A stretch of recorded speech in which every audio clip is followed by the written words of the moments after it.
Non-binary, not restricted to two things or parts. Not restricted. That's a funny way of looking at it. When I came out to my parents, they didn't take it super well. I guess they're part of a generation who never really had to deal with that stuff. Worse, they don't even want to try. So if I want a relationship with them, I kind of just have to let them misgender me.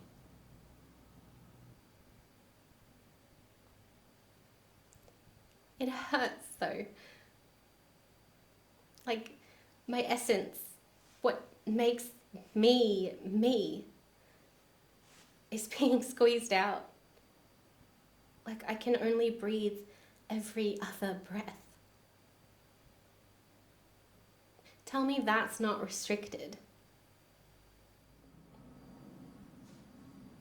Theo was easier. When I told him, he was just like, okay, in his nonchalant Theo-esque way. And Charlie too. When I mentioned it to her, she was just like, cool, thanks for letting me know.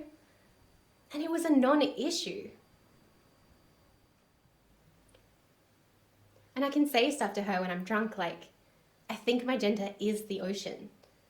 And she'd just laugh and say, that's very you. Maybe she's making fun of me, but it is very me. I never really told Zav about it. It wasn't until after everything went down that I started being open about being non-binary. And it's not that I think he would have loved me less. It's just everything is binary with him. One thing or the other.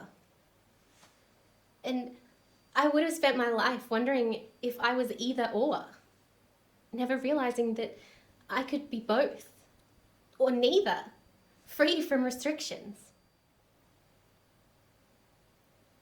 Looking back, I think a lot of my life I've been holding my tongue. It was easier back then, with the three of us, to just stay silent and keep the peace. So I always had someone to turn to. Sevilla is confident and calm and never let my self-doubts take over. And Theo had this way of backing him up, making me feel like between the two of them, I was unsinkable. So when Zav kissed me, it was like being carried away by the biggest wave, the most buoyant force of nature. It seemed like the right thing to do, to get together. Like someone had plotted a course for us and we were going to follow it, even into cyclonic weather, even to our deaths on a rocky reef. And I just kept telling myself that no matter what the world threw at us, the two of them, Zav and Theo, would find a way to float us free. I guess I was just always along for the ride. And now I wonder, does anybody genuinely like me? I don't know. Charlie's my boss, and Theo, his loyalties are divided now. Keziah, I think, is the only person who genuinely likes me. And sometimes I think he doesn't get me. And some of the things he says are so off-putting. I still like him though. At least before, when it was me, Zav, and Theo. Maybe it didn't always feel right, but at least I was never alone. And most of the time, I felt safe. I never feel safe anymore. What I drunkenly tell Charlie isn't the full truth. I don't feel like the ocean. I feel like the Gothenburg. I am the wreck that no one cares about until there is a glimmer of treasure there. If I was a shark, they'd have gutted me for the gold in my belly too.